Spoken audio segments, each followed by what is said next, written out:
रामकृष्ण हरी। आज आषाढी देवशनी एकादशी, प्रथमतः देवशनी आषाढी एकादशीच्या सर्व नागरिकांना शुभेच्छा। प्रति पंढरपुरी अशी आमची बेलपाडा नगरी आणि ह्या बेलपाडा नगरीमध्ये आज सकाळपासून जे विविध कार्यक्रमाचे आमच्या ग्रामस्थांतर्फे आयोजन झालेले होते आणि या पंचक्रोशीतील वारकरी संप्रदाय असू दे आणि भक्तगण असू दे मोठ्या ताटामाटामध्ये आज दर्शन घेत असतात, दिंड्या येत असतात। तशाच त्याच प्रकारे आज आताच आमच्या सकल हिंदू, मराठा आणि एकात्मता अशी एक मोठे भव्य दिंडी इथे आगमन झाली। त्यांचे आमच्या महिलांचं पुढाकाराने थाटामाटामध्ये आताच दर्शनही झाले। अशाच प्रकारे विविध दिंड्या सायंकाळी 9 वाजेपर्यंत इथे दर्शनासाठी येत असतात। तसे इथे भजन कीर्तन होत असतात।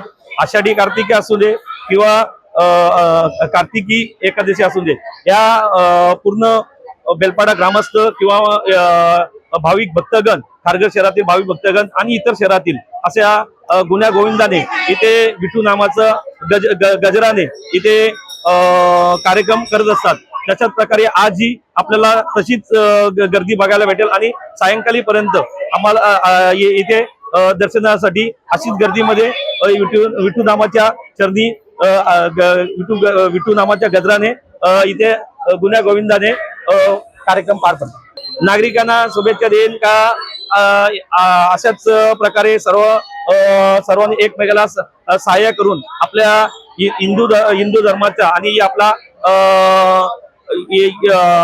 आपल्या सर्व रीतिरिवाज या दिंडीच्या हमेशा जतन करण्यासाठी आणखीन युवा पिढीने याच्यामध्ये सामील होऊन अशाच विठू नामाचा पुढे वारसा, दिंडीचा वारसा चालू ठेवावा। आणि मी विठुराया चरणी मी प्रार्थना करेन की बलिराजाला सुखी ठेव। बघा, आपण आहोत आता विठ्ठल मंदिर परिसरामध्ये। असंख्य भाविक भक्त वारकरी पंढरीच्या दिशेने प्रयाण करून आज पंढरपुरात पोहोचलेत। पण सर्वसामान्य नागरिकांना कधी कधी शक्य होत नाही पंढरपुरात जाण्याला, तर बेलपाडा येथील विठ्ठल मंदिरामध्ये भाविकांची गर्दी होते। सालाबाद प्रमाणे इथे सगळी व्यवस्था या ठिकाणी केलेली असते आणि अतिशय उत्स्फूर्त प्रतिसाद या सगळ्या गोष्टीला मिळतोय। आपण बघताय की खूप साऱ्या भाविक या ठिकाणी एका रांगेमध्ये उभे आहेत।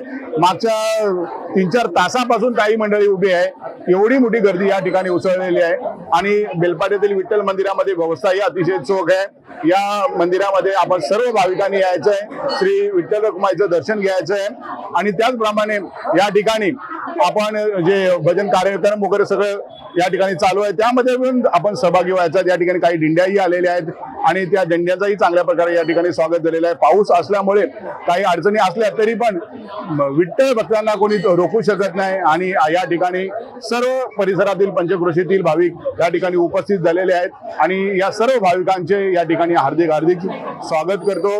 त्यांना या परिसरामध्ये अजून काही मंडळी असतील ज्यांना माहिती नसेल विठ्ठल मंदिरात, त्यांनाही विनंती करतो की आपण पुढेही विठ्ठल मंदिरामध्ये बेलपाड्याच्या यावे व श्री हरीच्या दर्शन घेऊन श्री हरीच्या चरणी लीन व्हावे। रामकृष्ण हरी। सकल हिंदू समाज खारघर तर्फे आयोजित आजच्या या आषाढी दिंडीसाठी आलेल्या सर्व भाविकांचं स्वागत। ही आषाढी दिंडी सकल हिंदू समाजातर्फे गेल्या 4 वर्षापासून सलग आम्ही खारघरमध्ये करतोय।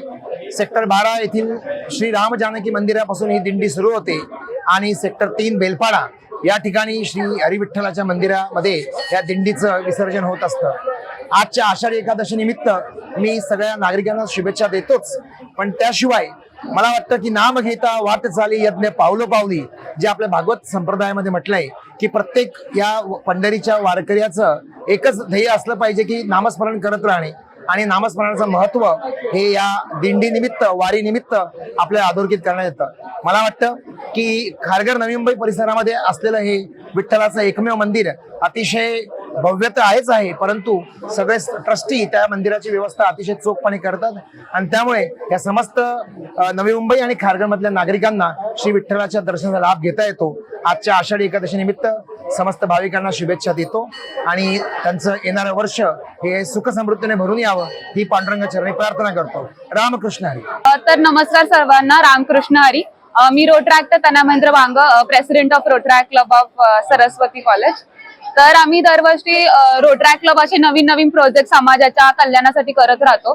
तर यावर्षी जशी आषाढी एकादशी आज, तर आम्ही असं ठरवलं की एक वारी आणू आणि त्या वारी थ्रू आम्ही एक मेसेज लोकांना समाजाला देऊ इच्छितो. ते म्हणजे तुम्ही पाहू शकता आम्ही सगळ्यांनी ब्ल्यू कलरचे बँड घातलेले आहेत. त्याचं मिनिंग असं आहे की जे चाइल्ड अब्यूज होतात किंवा जे रेप केसेस असतात त्यांच्यावर प्रिव्हेन्शन अवेअरनेस आम्ही एक खूप अशा पीसफुल वेने लोकांना सांगू इच्छितो.